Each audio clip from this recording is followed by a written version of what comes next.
ला उक़सिमु बियौमिल क़ियामा, फरमाया मैं कसम उठाता हूं रोजे क़यामत की। रब होके 7 बर्रे आज़मों पे फैली हुई जमीन, 7 जमीनें, 7 आसमानों का खालिक, अर्ज़ो समावात पे कुदरत रखने वाला रब फरमा रहा है ला उक़सिमु बियौमिल क़ियामा। और रब जो है वो कसम उठा के फरमाता है कि क़यामत का दिन आने वाला है, मैं उस दिन की कसम उठाता हूं। वला उक़सिमु बिन नफ्सिल लव्वामा, और नफ्स लव्वामा की कसम उठाता हूं। क़यामत का दिन तो बिल्कुल वाज़ेह है कि वो एक दिन जो 50,000 साल से बड़ा होगा, 50,000 साल का जो दिन होगा उसकी कसम उठाएगी, और वो एक झटके के साथ जो है वो कूपजीर होगा। आगे नफ्स लव्वामा की कसम उठाएगी। एक दो कौल ये हैं कि यहां पर कसम नहीं है, वैसे मुतलकन कहा गया, नफ्स लव्वामा की बात हुई, लेकिन जमहूर की राय यह है कि नफ्स लव्वामा की भी कसम उठाई गई है। और हजरत इब्ने अब्बास रदियल्लाहु तआला अन्हु का भी यही कौल है कि नफ्स लव्वामा की कसम उठाएगी। तो पूछा गया हजरत इब्ने अब्बास रदियल्लाहु तआला अन्हु से कि नफ्स लव्वामा क्या है? तो हजरत इब्ने अब्बास रदियल्लाहु तआला अन्हु फरमाते हैं कि इंसान का वो नफ्स है जो उसको नेकी और गुनाह दोनों पर मलामत करता है। तो साहिल ने कहा हजरत गुनाह पर तो मलामत जमीर की आवाज समझ आती है, नेकी पर मलामत क्यों है? तो आप फरमाने लगे नेकी पर मलामत यह है कि ये अपनी नेकी करने के बाद इस बात पर मलामत करता है कि तूने नेकी थोड़ी क्यों की है, नेकी तो और ज्यादा होनी चाहिए थी। कहा ये वो अंदर से जमीर की आवाज है कि यार थोड़ी नेकी की है। तो कहा कि नफ्स लव्वामा वो है जो कर लेने के बाद, हजरत ख्वाजा हसन बसरी अलैहि फरमाते हैं जो इंसान के जमीर के अंदर से ये आवाज आती है मोमिन की आवाज, और वो आवाज ये होती है कि मोमिन हर लम्हे ये सोचता उसने ये बात क्यों कही थी, उसने ये खाया क्यों था। और यहां तक हजरत ख्वाजा हसन बसरी फरमाते हैं मोमिन इस बात पर भी अपने आप को मलामत करता है कि जहन में ये ख्याल आया क्यों था, यानी वो जो बुरा ख्याल भी उसके जहन में आ रहा है, जिसका नफ्स लव्वामा जो है वो सही तरबियत के रास्ते पे है, वो तो इतनी इतनी बात को भी सोचता है।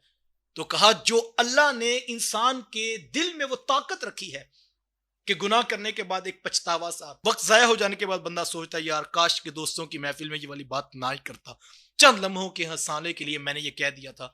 तो वो जो अंदर से एक आवाज उठती है, तो उलमा फरमाते हैं वो इतनी रब के नजदीक अजमतों वाली आवाज है कि रब उस आवाज की कसम उठाता है वला उक़सिमु बिन नफ्सिल लव्वामा, कहा मुझे नफ्स लव्वामा की भी कसम है।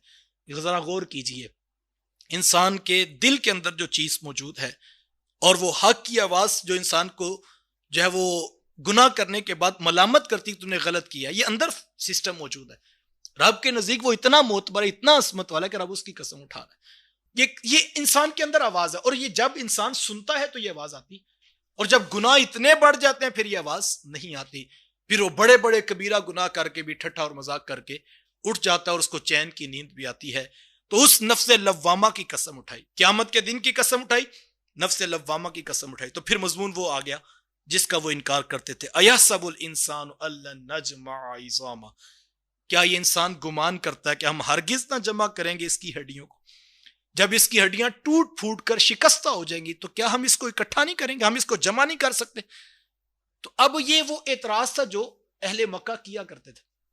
तो अल्लाह ताला ने उस एतराज का जवाब ये होता कि हम इकट्ठे कर देंगे हड्डियों को, हम इंसान को जिंदा कर देंगे, हम तुम्हें अपने सामने खड़ा करेंगे, यही जवाब बनता था। लेकिन जिस तरह का जोरदार अंदाज में वो डट कर हट दर्मी की वजह से इनकार करते थे, तो रब ने जरा लफ्जों पे गौर करें, लफ्ज क्या फरमाए, कहा ये गुमान करता है इंसान कि हम हरगिज ना जमा करेंगे इसकी हड्डियों को, बला कादिरीना अला अन नुसव्विया बनाना, कहा सिर्फ हड्डियों को क्या जमा करना है, हम तो इतनी कुदरत रखते हैं कि हम इसकी उंगलियों के पोर पोर सीधे करके रख देंगे। सिर्फ हड्डियों को जमा करना नहीं, हम इसकी उंगलियों के पोर पोर भी सीधे कर देंगे। टूटी हुई हड्डियां पड़ी हैं, उनके ऊपर जिस्म आ जाएगा, गोश्त बन जाएगा, इंसान खड़ा हो जाएगा, बात तो समझ आ जाती है। लेकिन लफ्ज ये क्या कह रहे हैं, नुसव्विया बनाना, ये हड्डियों की बात कर रहा है, हम तो इतनी ताकत रखते हैं कि हम इसकी उंगलियों के पोर पोर सीधे करके रख दें।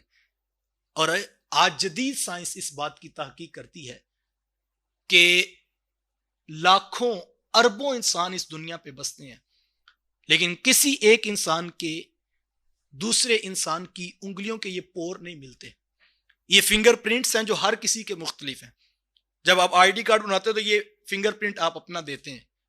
तो ये क्यों दिया जाता है कि करोड़ों अरबों इंसान मौजूद हैं, लेकिन हर किसी का ये अंगूठा मुख्तलिफ है। اور اگر آپ دیکھیں تو دیکھنے میں ایک جیسی لکیریں نظر آتی ہیں. یہ ہر کسی کا مختلف ہے. جو آج یہ شاید بات اتنی اچنبے کی نہ لگے, 1400 سال قبل جو اس بات پہ جھگڑا کر رہے تھے کہ ان ہڈیوں کو کیسے کھڑا کرے گا رب, وہ تو ان کی عقل کا سوال تھا. لیکن رب نے اس وقت قیامت تک قرآن مجید رہے ہدایت ہے تو کہا تم صرف اس کی بات کرتے ہو, اربوں کھربوں انسانوں کی انگلیاں ایک جیسی نہیں ہیں, لیکن تمہارا رب جب کھڑا کرے گا پورا انسان ایک ایک چیز اس کی اسی طرح ہوگی جس طرح دنیا میں دیکھی, اور اس کی انگلیوں کے پور بھی ہم سیدھے کر کے رکھ دیں گے, اور یہ جو لکیریں تمہیں نظر آتی ہیں یہ بھی ایک جیسی جو ہے وہ جس کی جیسی تھی ویسی کھڑی کی جائیں گی.